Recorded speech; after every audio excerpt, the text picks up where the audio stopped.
RMP పిఎంపీలను తిప్పలు పెడతావు. ఆర్ఎంపీల తెలుగు వచ్చినోడు ఎవడు కూడా పోగు పోయలేదు, పోయాడు కూడా. దయచేసి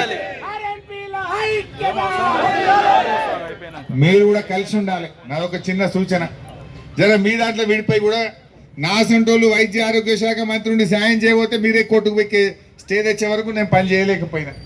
జర మీరు కూడా కలిసి ఉండండి. కలిసి ఉంటేనే బలం ఉంటుంది. రేపు కూడా మీరు కూడా అన్ని చోట్ల కూడా దయచేసి కాంగ్రెస్ పార్టీకి బుద్ధి చెప్పేటట్టుగా మీరందరూ కూడా కంకరం కట్టండి. రేవంత్ రెడ్డి కళ్ళు తెరవాలంటే ఆయన గాలి ఉన్నాడు. ఇప్పుడు అంత భూమి మీద లేడు, గాలిలో తిరుగుతుండు. ఆయన గాలి మోటార్లో తిరుగుతుండు, విమానాలలో తిరుగుతుండు. భూమి మీద కనబడతలేడు ఆయనకు. ఆయన భూమి తేవాలంటే ప్రజాస్వామ్యంలో ఓటే బలమైనటువంటిది. మీరందరూ కూడా ఒక్కటై రేపు ఎంపీటీసీ జెడ్పీటీసీ ఎన్నికల్లో కాంగ్రెస్ గుణపాఠం చెప్పండి. అప్పుడు ఆయన్నే పిలిచి రాండిపై జర ఆర్ఎంపీలు రాండిపై మీ పని చేస్తా అంటాడు. సో ఆ పని మీరు చేయించి రేపు అసెంబ్లీ పెడతారు. మార్చిలో బడ్జెట్ సమావేశాలు ఉంటాయి. తప్పకుండా బడ్జెట్ సమావేశాల్లో మీ ఆర్ఎంపీ పిఎంపీలకు కాంగ్రెస్ మేనిఫెస్టోలో ఇచ్చిన హామీ గురించి నేను వాళ్ళను ప్రశ్నిస్తా, నిలదీస్తా, మీ తరఫున పోరాడతా. ఇప్పటికే అరెస్ట్ చేసిన ఆర్ఎంపీ పిఎంపీలను పెట్టిన అక్రమ కేసులన్నీ ఎత్తివేయాలని, అరెస్ట్ చేసిన వారిని విడుదల చేయాలని చెప్పి కూడా బీఆర్ఎస్ పార్టీ పక్షాన డిమాండ్ చేస్తా ఉన్నా. మీరు ధైర్యంగా ఉండండి. మీరేం భయపడాల్సిన అవసరం లేదు. ఏ జిల్లాలో ఎక్కడ ఇబ్బంది వచ్చినా మా దృష్టికి రండి.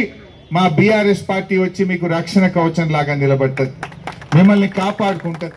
మిమ్మల్ని మీరు అడుగుతున్నది కూడా ఏముంది, ఏమైనా డాక్టర్ కావాలంటున్నారా? మీరు ఇంత ట్రైనింగ్ ఇస్తే, మాకు సర్టిఫికేట్ ఇస్తే ఇంత ఫస్ట్ ఎయిడ్ చేసుకొని బతుకుతాము అంటున్నారు. ఫస్ట్ ఎయిడ్ చేసుకొని బతుకుతాం. ఇన్నేళ్ళకెళ్ళి తాతలు తండ్రులకెళ్ళి చేసినాం. మాకింత ట్రైనింగ్ ఇయ్యండ్రి, ఇంత సర్టిఫికేట్ ఇయ్యండ్రి. ఇది మీ ఎలక్షన్ల మేనిఫెస్టోలో చెప్పిందే. వెనకట రాజశేఖర రెడ్డి చెప్పిండు, నడిమిట్ల కిరణ్ కుమార్ రెడ్డి చెప్పిండు, ఇప్పుడు రేవంత్ రెడ్డి చెప్పిండు. చెప్పిన పని చేయమంటున్నాం. ఏమన్నా మనం ఏమన్నా అలా ఆస్తులు అడుగుతున్నామా రేవంత్ రెడ్డిది? ఆయన ఆస్తి గిట్ట రాసి ఇవ్వమంటున్నామా? ఓట్లప్పుడు రేవంత్ రెడ్డి ఏదైతే ఉపన్యాసాలు చెప్పిండో, మేనిఫెస్టోలో ఏ మాట అయితే రాసిండో గది ఇవ్వే రేవంత్ రెడ్డి అంటున్నాం. గంతకు మించి ఏమైనా అడుగుతున్నామా? అది ఇచ్చుడు మాట దేవుడు ఎరగని ఉల్టా కేసులు పెట్టి జైలు ఎత్తుండు. ఏ జిల్లాలో పోయినా కేసులే అవుతున్నాయి. నా దగ్గర కూడా తొగుటోళ్ళు వచ్చిండ్రు, మిర్దొడ్డోళ్ళు వచ్చిండ్రు, నా దగ్గరికి సిద్దిపేట వాళ్ళు వచ్చిండ్రు, మెదకోళ్ళు వచ్చిండ్రు, మన సంగారెడ్డి పోతే కూడా కలిసిండ్రు, నల్గొండ పోతే కలిసిండ్రు, వికారాబాద్ పోతే కలిసిండ్రు. ఏడబోయినా పాపం వచ్చి బాధపడుతూ అన్నా బాగా తిప్పలు పెడుతుండ్రు, మీరు ఉండంగా ఇట్లా లేకుండే ఈ కాంగ్రెస్ వాళ్ళు వచ్చినాక నిద్ర పట్టకుండా అయిందని చెప్పి బాధపడుతున్న పరిస్థితి ఉన్నది. సో మీరు కూడా ధైర్యంగా ఉండండి. దేనికైనా పోరాటమే శరణ్యం. పోరాడితే పోయేదేమి లేదు, బానిస సంఖ్యలు తప్ప అన్నట్టు ఐక్యంగా పోరాడండి. తప్పకుండా మీ సమస్య పరిష్కారం అవుతుంది. అయిపోయింది నా పని. ఏమంటున్నారు పబ్లిక్ ఈ మధ్య చూస్తలేరా?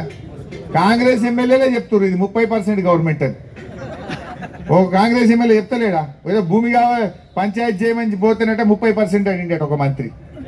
ఇక బిల్లు కావాలంటే 10% గవర్నమెంట్. పాపం మా కానిస్టేబుల్ ఉన్నారు, ఇక్కడ చాలా మంది డ్యూటీ చేస్తున్నారు.